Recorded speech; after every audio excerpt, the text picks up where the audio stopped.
बिस्मिल्लाहिर्रहमानिर्रहीम। अस्सलामु अलैकुम। चैप्टर नंबर 3 के अंदर फर्स्ट सी प्रोग्राम को डिस्कस करेंगे, variables, data type, operators, residency. तो सी का फर्स्ट प्रोग्राम, इसके लिए मैंने एक छोटा सा क्लिप है मेरा हेलो वर्ल्ड, उसको भी अंडरस्टैंड कर ले, मैं इसको एक्सप्लेन कर देता हूँ, वहाँ ज़्यादा क्लैरिटी हो जाएगी। तो सी का जो प्रोग्राम लिखा जाता है उसके मेन पार्ट्स, सी का प्रोग्राम कुछ देखने में इस तरह से है। उसके 3 हिस्से हैं। पहला हिस्सा हैश, जैसे शार्प भी कहते हैं, ये यहाँ से स्टार्ट होता है और इंक्लूड वर्ड यूज होता है, डिफाइन भी यूज किया जाता है और साथ में ये कुछ फाइलें अटैच कर दी जाती हैं। ये मेन से पहले का हिस्सा है। मतलब 3 हिस्से हैं, मेन को दरमियान में रखें। मेन से पहले प्री प्रोसेसर डायरेक्टरीज हैं और मेन के बाद कर्ली ब्रैकेट्स के अंदर स्टेटमेंट ऑफ सी प्रोग्राम है। तो ये एक सिंपल प्रोग्राम है सिर्फ आउटपुट दिखाने के लिए। हेलो वर्ल्ड भी इसी तरह का है, यहाँ सिर्फ जो प्रिंट कर देंगे वो डिस्प्ले हो जाएगा। तो हैश के साथ शुरू करेंगे और साथ में IO13.h इंक्लूड करवा दिया, क्योंकि मैथ का फार्मूला इंक्लूड करवाना है तो हम साथ में क्या करेंगे, इंक्लूड मैथ.h। आगे जाके इसकी बड़ी मुख्तलिफ किस्म की शक्ल में हम हेडर फाइल्स का इंक्लूड करना देखेंगे। जैसे स्ट्रिंग है तो स्ट्रिंग.h इंक्लूड करवा दी जाएगी। सिंपल तौर पे मेन फंक्शन से पहले प्री प्रोसेसर डायरेक्टिव्स हैं। करती क्या है ये एक्चुअली बताती हैं कि मेन के बाद अंदर जो सी का प्रोग्राम यूज हो रहा है ना, उसमें क्या क्या होने वाला है, उसके लिए प्री चीज़ें उसके अंदर अवेलेबल होती हैं। अगर अंदर ग्राफिक्स यूज हो रहे हैं तो ग्राफिक वाली लाइब्रेरी अटैच करनी पड़ेगी। ये एक्चुअली लाइब्रेरीज हैं जो सी वालों ने बिल्ट इन दे दी हैं। जैसे ये सी आउट किस में पड़ा हुआ है, ये IO13। अगर इसको इंक्लूड नहीं करवाएंगे तो यहाँ एरर देगा। मेन फंक्शन स्टार्ट होता है, हर प्रोग्राम में एक मेन फंक्शन होगा।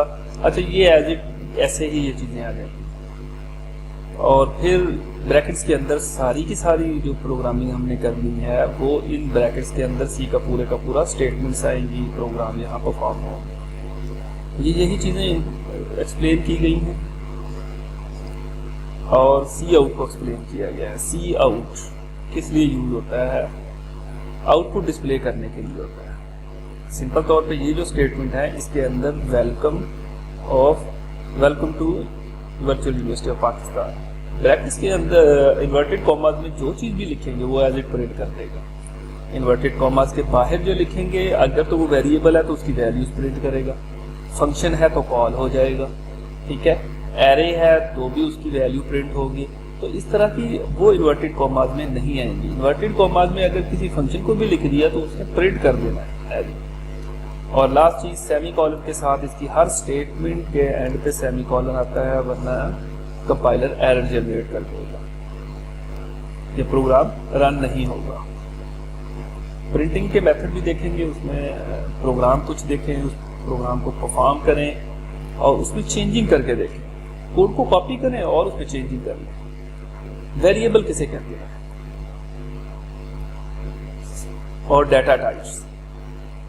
वेरिएबल किसी भी मेमोरी लोकेशन के अंदर एक लोकेशन रिजर्व करने का नाम वेरिएबल है। दूसरे अल्फाज में अगर इसकी डेफिनेशन लेंगे, ऐसी स्टेटमेंट जो अपनी वैल्यू चेंज कर सकती हो, जिसमें मुख्तलिफ किस्म की वैल्यू स्टोर करवा सकते हो, वो वेरिएबल कहलाती है। वेरिएबल का कोई नेम होता है, उसकी टाइप होगी और उसका साइज, टाइप, साइज और वैल्यू, ये चीज़ें इसको दी जाएंगी। अभी हम एक एग्जांपल देखते हैं। जैसे x है हमारे पास, x में 10 स्टोर कर रहे हैं, ये इसकी वैल्यू है। टाइप क्या होती है, वो डाटा टाइप कहलाएगी कि x में किस तरह की वैल्यू स्टोर हो सकती है। नंबर आएंगे, नंबर किस तरह से होंगे, नंबर 2 तरह के हैं। आगे उसमें हम देखते हैं कि इंटीजर है और फ्लोट है, ये इसकी टाइप कहलाएगा। अब उसके लिए हमारे पास डाटा टाइप्स आ गई हैं। डाटा टाइप्स कि जो डाटा इसके अंदर यूज किया जा रहा है आपके प्रोग्रामों के अंदर, उसकी टाइप किस तरह की होगी, किस तरह का डाटा यूज करना है। अब डाटा की जो टाइप्स हैं वो सी लैंग्वेज के अंदर, जैसे हमारी लैंग्वेज के अंदर 2 ही टाइप्स होंगे कि न्यूमेरिक हैं, नंबर्स होंगे और साथ में अल्फाबेट हैं। इंग्लिश ABC ये सारी उसी की मदद से मिलकर बनी है, साथ में सिंबल्स यूज हो जाते हैं। तो सी लैंग्वेज के अंदर डाटा टाइप्स हैं 4 किस्म की, बेसिकली 3 किस्म की हैं, ठीक है।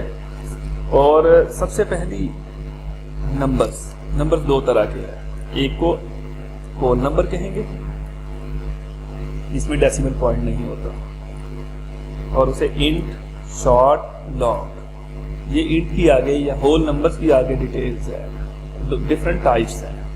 Int data type 4 byte memory में जगह रिजर्व करता है,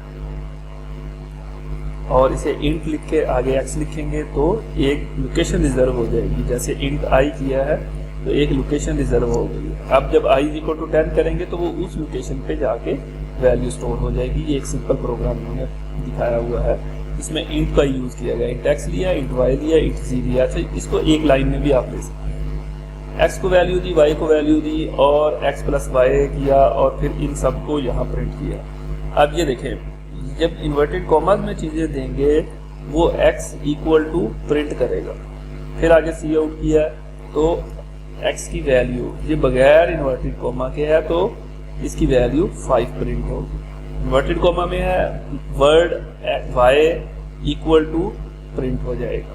इन्वर्टेड कॉमा के बगैर है y प्रिंट नहीं होगा, y की वैल्यू 10 प्रिंट होगी। इसी तरह z is equal to z plus this, ये सारा का सारा एज इट प्रिंट हो जाएगा। ये सारी चीजें आप एक ही लाइन में भी लिख सकते हैं। करना क्या है, आपने सिंपल तौर पर ये इसको कॉपी किया और अपने डेवलपर के अंदर जाके इसको पेस्ट कर दिया। ये देखिए मेन के अंदर कर देते हैं। हमने हेलो वर्ड का एक प्रोग्राम बनाया जो हेलो वर्ड प्रिंट करता है। यहाँ पे हम इसको प्रिंट कर देते हैं, कंट्रोल V किया, ये प्रिंट हो गया। प्रोग्राम को रन करते हैं। जब रन करेंगे तो यहाँ एरर देगा। एरर क्या आ रहा है कि ये जो कॉमेज हैं ये यहाँ पे डिफरेंट फॉर्मेट में दिए गए। जब हम कॉपी करके उससे लेके आ रहे हैं तो हमारी कॉपी में प्रॉब्लम है कि ये PDF की फाइल से हम इसको कॉपी कर रहे हैं। तो अब देखें, हम इन्वर्टेड कॉमा को चेंज करते हैं तो यही प्रोग्राम इंशाल्लाह चल जाएगा। ये इन्वर्टेड कॉमा स्टार्ट किए और यहाँ पे इसको क्लोज कर दिया, तो फॉर्मेट डिफरेंट सी हो गई थी, इस वजह से ये रन नहीं हुआ। यहाँ से इसको स्टार्टिंग कर देंगे, यहाँ पे क्लोजिंग हो गई। इसी तरह यहाँ पे भी यही काम करेंगे।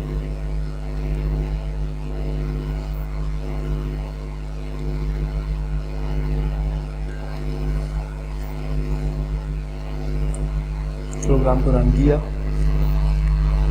अब ये देखें हमारे पास वही प्रोग्राम रन हो गया है। x is equal to 5, y is equal to 10, z is equal to x plus y और इज इक्वल टू 15। ये किस तरह प्रिंटिंग हुई है?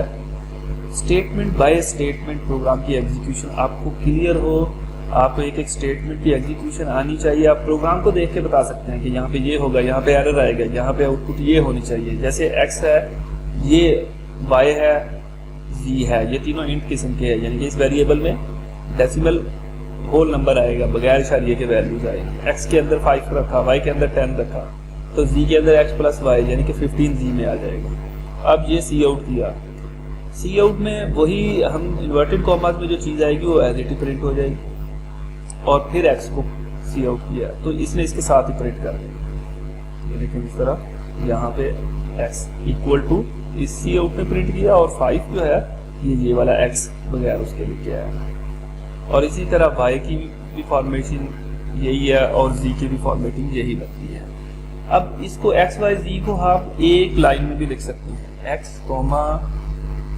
y z, एक ही लाइन में तीनों वेरिएबल को डिक्लेयर करवा लिया। इसको जरूरत नहीं है डिक्लेयर करवा ली। इसी तरह x is equal to 5, y is equal to 10 comma देके ये चीजें भी लिखी जा सकती, और एक ही उसके अंदर सी आउट के अंदर आप सारी फॉर्मेशन लिख सकते हैं। करना क्या होगा, सेमीकोलन से पहले अब डबल हमने वो दे दिया एंगल ब्रैकेट्स, और फिर दिया x।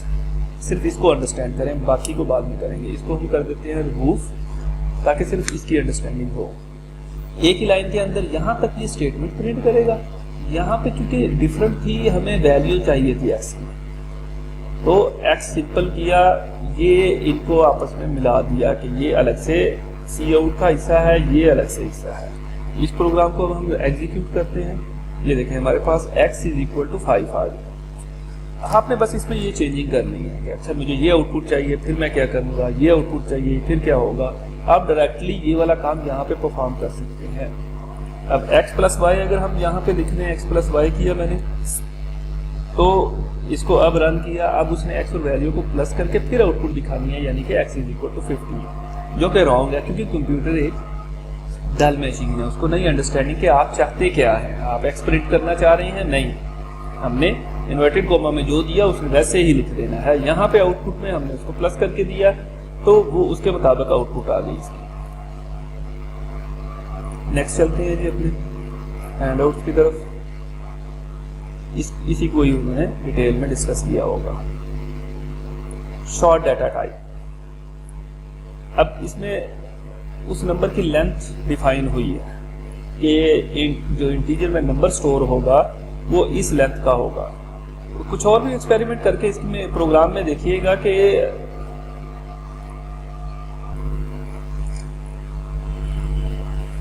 जी short data type integer data type की ही फर्दर टाइप है कि वो इस रेंज में वैल्यूज को स्टोर करता है। अगर हमें वैल्यूज इस रेंज में है तो हम इसको भी यूज़ कर सकते हैं, इसका भी मेथड वही है, शॉर्ट लिखेंगे, बाकी काम वैसे का वैसे ही है। इसी तरह लॉन्ग, अगर रेंज ज़्यादा बड़ा हमें इंटीजर रिक्वायर्ड है तो हम वर्ड लॉन्ग लिख लेंगे, लॉन्ग इंट भी लिखा जा सकता है। नेक्स्ट दूसरी डाटा टाइप आ गई ऐसे नंबर जिसके अंदर पॉइंट भी यूज़ होना है। अशारिये वाली वैल्यू अगर रिक्वायर्ड होगी हमें डेसिमल पॉइंट के साथ, तो उसके लिए फ्लोट और डबल दो डाटा टाइप्स हैं। फ्लोट टाइप उसी तरह जिस तरह इंट ले रहे हैं उसी तरह फ्लोट। अब फ़र्क ये है कि एक्स के अंदर पॉइंट वाली वैल्यू 7.5 स्टोर होगा, 7.0 स्टोर हो सकता है, ठीक है। और इसी तरह इसको वैल्यूज दे दी हैं, पॉइंट में दी हैं, प्लस किया। अगर इंटीजर होता एक्स और ये पॉइंट देता तो उसने सिर्फ 12 उठाना था, 0.35 नहीं लेना था, क्योंकि वो स्टोर ही नहीं हो सकता। ऐसे ही है जैसे आप हाथी को उसके अंदर रिक्शे में बिठाने की कोशिश करें, तो बड़ी वैल्यू है और जगह रिजर्व थोड़ी करवाई है कि हमें इतनी रिक्वायर्ड है तो उसमें उतनी ही चीज़ें आएंगी। Double data type same like float की तरह है, बस डेसिमल पॉइंट के साथ नंबर ऑफ करेक्शन ज़्यादा आ जाती है। डेसिमल पॉइंट में कम आती है, इसमें ज़्यादा आती है। इसका प्रोग्राम भी वैसे ही है। नेक्स्ट जो डाटा टाइप है वो है करैक्टर। अगर किसी एक करैक्टर को स्टोर करवाना है, एक करैक्टर स्टोर होगा, जैसे ए है, ए को स्टोर करवाना है, जितने प्रोग्राम यहाँ से आप कॉपी करेंगे उसमें कुछ छोटे छोटे से, एक तो कॉमनास के प्रॉब्लम है, कहीं पर सेमी कॉलम्स का भी प्रॉब्लम आ सकता है, इसलिए इन चीज़ों का आप थोड़ा सा माइंड में रखें। बाकी प्रोग्राम कॉपी करें, एक प्रोग्राम बना लें, बाकी थोड़ी थोड़ी चेंजिंग करके खुद से उसमें देखें। वैसे भी आपको सारे का सारा कोड गूगल से मिल जाएगा, सिंपल प्रोग्राम लिखें और कोड कॉपी करें, अपने डेवलपर में उस पर एक्सपेरिमेंट करें कि ये होना चाहिए, क्यों नहीं हो रहा, कहीं पे एरर आ रहा है। तो ये 3 डाटा टाइप्स पढ़ ली हैं, 2 नंबर्स की हैं और 1 कैरेक्टर की। अगर हमें कोई एक कैरेक्टर स्टोर करवाना है तो हमें CHAR में अब ए स्टोर हो जाएगा। नेक्स्ट इसके प्रोग्राम है, काफ़ी सारे प्रोग्राम हैं, उसमें आइडेंटिफाई करें कि यहाँ कौन सी डाटा टाइप और यही यूज़ होनी है। जैसे अगर हम कहें write a program that get temperature in Fahrenheit, अब टेम्परेचर इन फ़ारेनहाइट क्या होगा, कोई नंबर होगा, अशारिये वाला होगा या बगैर अशारिये के होगा, पॉइंट डेसिमल वाला होगा। तो हम जिसमें ये स्टोर करेंगे फ़ारेनहाइट का टेम्परेचर, वो एफ हम फ्लोट में लेंगे। ये चीज़ें कंफ्यूज करती हैं, इनकी प्रैक्टिस करें कि प्रॉब्लम्स देख के उसमें से डाटा टाइप्स कैसे हम डिसाइड करनी है, ठीक है। मुख्तलिफ किस्म के प्रोग्राम्स देखेंगे, स्टेटमेंट पढ़ेंगे, काफ़ी सारे प्रोग्राम्स मैंने दिए हुए हैं, आप उनको अंडरस्टैंड करें और उनमें से करैक्टर टाइप कैसे सिलेक्ट करते हैं, फ्लोट कैसे सिलेक्ट करें, इंटीजर कैसे सिलेक्ट करते हैं। बात कॉमन होते हैं, आप इंटीजर सिलेक्ट कर लें, चाहे आप फ्लोट सिलेक्ट कर लें, आपकी मर्जी है, तो डिपेंड करता है। लेकिन बात सिचुएशंस में हमें लाजमी तौर पे वो डेसिमल पॉइंट में अगर वो नंबर आना ही है तो फिर हमें लाजमी तौर पे फ्लोट ही वहाँ लेना पड़ेगा। नेक्स्ट है जी, फार्मूला बनाने के लिए हमें अरिथमेटिक ऑपरेटर्स की ज़रूरत है। ऑपरेटर्स रिक्वायर्ड होते हैं और उनमें से सबसे पहली टाइप अरिथमेटिक ऑपरेटर, ये मैथमेटिकल कैलकुलेशन के लिए जो ऑपरेटर यूज होगा। ऑपरेटर क्या होगा, एक सिंबल्स है, जैसे ये प्लस ऑपरेटर है, ये माइनस ऑपरेटर है, इस निशान को, इस सिंबल को ऑपरेटर कहते हैं। ये करता क्या है, ये कोई स्पेसिफिक काम करेगा। क्या करेगा, ये प्लस करेगा, किनको, लेफ्ट और राइट वाली वैल्यूज को, x प्लस वाई। अच्छा, अब आम ये दिया गया मैथ के अंदर, इसको ऐसे लिखा जाता है और सी के अंदर भी ऐसे ही लिखा जाता है, माइनस वाला भी ऐसे ही लिखा जाता है, कुछ में चेंजिंग है। बाद का आप एक्स वाई इकट्ठा लिख दें अलजबरे के अंदर या मैथ के अंदर, तो उसका मतलब भी एक्स डॉट वाई होगा, या एक्स डॉट वाई भी बाद बात लिख दिया जाता है। सी के अंदर स्टैटिक वर्ड लिखना पड़ेगा, अदरवाइज वो मल्टीप्लाई नहीं करेगा, वो एक्स वाई को एक ही वेरिएबल कंसीडर कर लेगा। और डिवीजन के लिए यहाँ ये सिंबल भी यूज होता है, ये भी यूज होता है, जबकि सी के अंदर सिर्फ यही वाला सिंबल यूज होता है। मॉड के लिए ये वाला सिंबल यूज होता है। मॉड क्या करेगा, नंबर को डिवाइड करने के बाद जो रिमाइंडर बचता है वो मॉड रिटर्न करता है। अब इसकी एक्सप्लेनेशन दी गई है यहाँ पे, देखें अगर 5 रिमाइंडर 2 है तो आंसर क्या आएगा 1, 23 रिमाइंडर 5, 23 को अंदर रखें, 5 पे तकसीम करें तो 5 4 20 और 3 रिमाइंडर बचेगा। जो रिमेनिंग बचेगा आंसर जो उससे कंसर्न नहीं है कि 4 है क्या है, नथिंग, उसको जो बाकी बचता है वो देगा। 107 है तो इसका 7 आएगा, 100 पूरा डिवाइड हो जाएगा और 7 बाकी बचेगा, तो वो ये वाला ऑपरेटर वो देगा। अगर आंसर चाहिए हमें 10 चाहिए तो हम यहाँ डिवाइड कर देंगे। नेक्स्ट बहुत इंपॉर्टेंट टॉपिक है जी हमारे पास प्रेसिडेंसी ऑफ ऑपरेटर।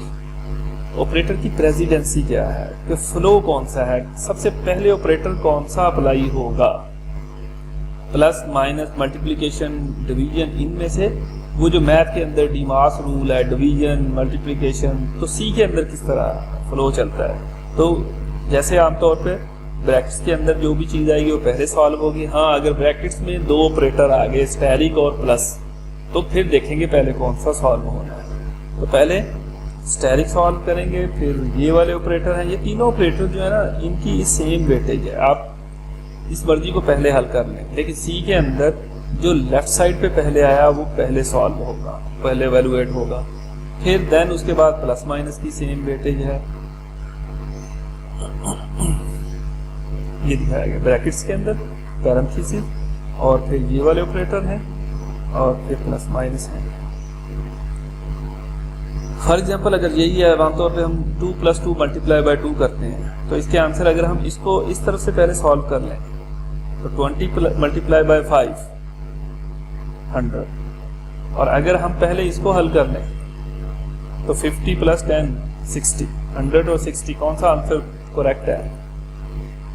ऑब्वियसली चूंकि ब्रैकेट्स नहीं लगी हुई तो पहले स्टेरिक का काम होगा, 60 आंसर इज द करेक्ट, पहले कंप्यूटर इसको परफॉर्म करेगा। अगर इसको पहले करवाना है तो यहाँ ब्रैकेट पहले लगा दें, इस तरह ये किया। अगर हम 100 परफॉर्म करवाना चाह रहे हैं तो फार्मूलाज बनाने के लिए हमें ऑपरेटर्स की ज़रूरत पड़ती है।